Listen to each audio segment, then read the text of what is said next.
And also big boss అయిపోయిన తర్వాత gap వస్తుంది వీళ్ళకి, మళ్ళీ దాని తర్వాత క్రేజ్ ఉండదు. దానికి ఒక పీరియడ్ ఆఫ్ టైం ఉంటుంది, దాని తర్వాత మళ్ళీ వాళ్ళు ప్రాజెక్ట్స్ ఎత్తుక్కోవాలి ఇది అది అని అంటుంటారు కదా. సో దాని మీద ట్రోలర్స్ కానీ అలాంటి న్యూస్ స్ప్రెడ్ చేసే వాళ్ళకి కానీ ఒక మాటలో ఏం చెప్తారు? సార్, నన్ను అడిగితే సక్సెస్కి ఫుల్ స్టాప్ లేదు.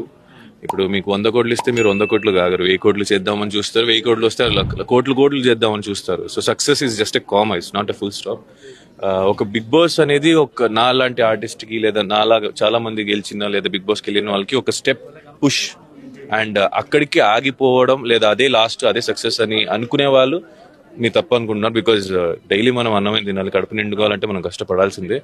సో ఒక షో అయిపోయింది, నాకు ఒక పుష్ ఇచ్చారు, జనాలు ప్రేమించారు. సో దాన్ని ఇంకా ఎంటర్టైన్ వాళ్ళని చేయడానికి నా తరపున నేను ఎంత ప్రయత్నం చేయగలుగుతానో అది చేస్తా for sure. And also movies ఎలా నడుస్తున్నాయి? మూవీలోకి ఏమైనా ఆల్రెడీ స్టార్ట్ చేశారా, లేదు అంటే ప్రాజెక్ట్స్ ఏమైనా స్టార్ట్ అవ్వబోతున్నాయి?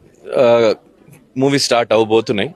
ఆ అప్డేట్ వాళ్ళ సైడ్ నుంచి వాళ్ళకి తెలుసు ఎప్పుడు రిలీజ్ చేయాలో. అది ఖచ్చితంగా జనాల ముందుకు వస్తుంది అండ్ ఖచ్చితంగా మనం చేస్తాం. ఓకే అన్న, thank you so much and all the very best. యూట్యూబ్లో మంచి రీచ్ కొట్టేసి సూపర్ హిట్ అయిపోవాలని కోరుకున్నా. And many more songs to come. Thank you so much.